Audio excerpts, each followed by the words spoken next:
Δεν έχεις όλυμπε θεούς, μη δε λεβέντες ιόσα. Ραγιάδες έχεις, μάνα γη, σκυφτούς για το χαράτσι. Κούφι και οκνοί καταφρονούν τη θεία τραχιά σου γλώσσα, των Ευρωπαίων περίγελα και των αρχαίων παλιάτσι. Ποίημα του Κωστή Παλαμά.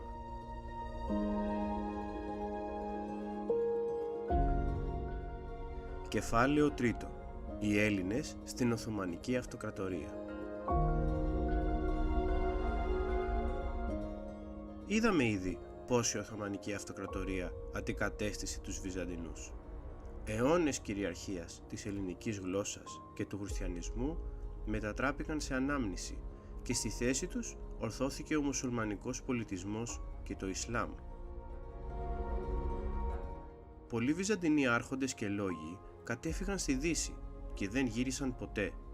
Εκείνοι όμως που επέλεξαν να παραμείνουν συγκεντρώθηκαν σε μια ομάδα οικογενειών γύρω από το Πατριαρχείο στην Κωνσταντινούπολη. Οι άνθρωποι αυτοί έμεναν σχεδόν όλοι σε μια συνοικία, το φανάρι, και γι' αυτό ονομάστηκαν φαναριώτες. Οι φαναριώτες ήταν πλούσιοι έμποροι, καλλιεργημένοι, μορφωμένοι και συνδεδεμένοι στενά με το Πατριαρχείο. Πολύ συχνά αναλάμβαναν κυβερνητικές θέσεις στην Οθωμανική Αυτοκρατορία και μάλιστα έφταναν μέχρι τα ανώτερα αξιώματα. Οι φαναριώτες δεν ήταν μια διακριτή αριστοκρατία όπως εκείνη που είχε το Βυζάντιο, αλλά μια κλειστή ομάδα ανθρώπων συνδεδεμένων μεταξύ τους μέσω σχέσεων εμπορίου και επιρροής. Έτσι, συχνά έπαιζαν το ρόλο του διαμεσολαβητή ανάμεσα στο Πατριαρχείο και την Αυτοκρατορία. Ανάλογα με τις επιθυμίες και την αποδοχή του Σουλτάνου, οι φαναριώτες ελίσσονταν κοινωνικά μέσα στην Αυτοκρατορία. Από το 16ο αιώνα και ύστερα αναλάμβαναν σταθερά υπουργικές θέσεις. Αργότερα η επιρροή τους επεκτάθηκε και διορίζονταν στη διοίκηση των παραδουνάβιων ηγεμονιών.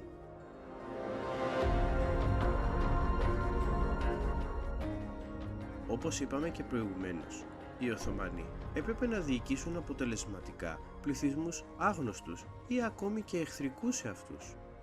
Για τον λόγο αυτό, ενώ κατήργησαν τη Βυζαντινή διοίκηση, αναβάθμισαν το Πατριαρχείο, δίνοντάς του περισσότερες εξουσίες και αρμοδιότητες. Έτσι, ο Πατριάρχης, πέρα από θρησκευτικός ηγέτης, μετατράπηκε σε εκπρόσωπο των χριστιανών και λογοδοτούσε στο Σουλτάνο για τις πράξεις τους.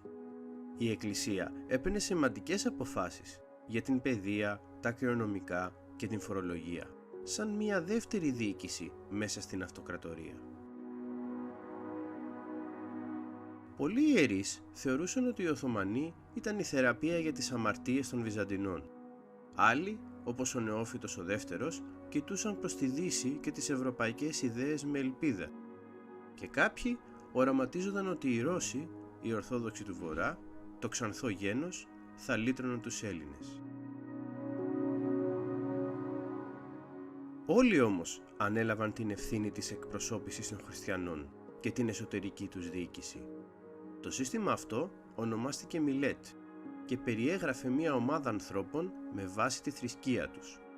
Αν ήσουν χριστιανός, άνοικες στο Ρουμ Μιλέτ. Μιλέτ είχαν οι Αρμένοι και οι Εβραίοι.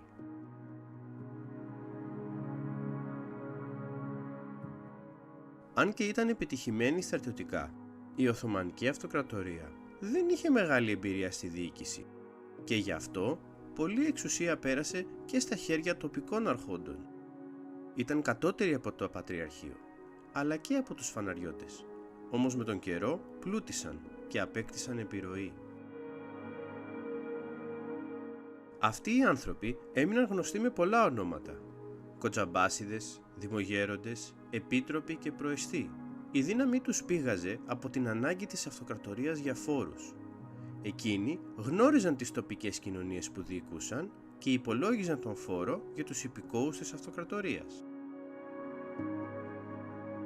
Και επειδή οι τοπικοί άρχοντες γνώριζαν καλά την οικονομία και τον πλούτο της περιοχής, εκείνοι όριζαν τους φόρους, φροντίζοντας να υπερφορολογούν και να καταπιέζουν προς όφελός τους.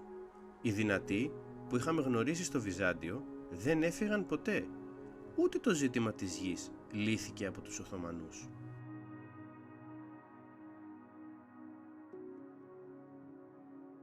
Και η φορολογία στην αυτοκρατορία ήταν αδιανόητη εάν δεν ήσουν μουσουλμάνος. Οι Ορθόδοξοι έπρεπε να πληρώνουν φόρο για να τους επιτρέπεται να έχουν διαφορετική θρησκεία. Αυτός ο φόρος λεγόταν κεφαλικός και είναι γνωστός ως χαράτσι. Τη λέξη τη χρησιμοποιούμε και σήμερα. Επίσης, πλήρωναν φόρο για τα σπίτια τους, φόρο εστίας, φόρο για τη χρήση της γης, καθώς και τη δεκάτη, το 10% της αγροτικής τους παραγωγής σε είδος ή χρήματα. Συχνά προσθέτονταν και έκτακτοι φόροι, αναλόγως των γεγονότων στην αυτοκρατορία, αλλά και αγκαρίες, υποχρεωτικές εργασίες σε δημόσια έργα. Οι περισσότεροι έχασαν την γη τους ή κατήχαν εκτάσεις σε άγονες περιοχές, ενώ οι μουσουλμάνοι είχαν έφορα χωράφια.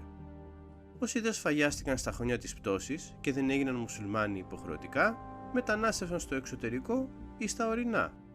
Πολλοί, για να γλιτώσουν τη φορολογία, εξισλαμίστηκαν με τη θέλησή τους.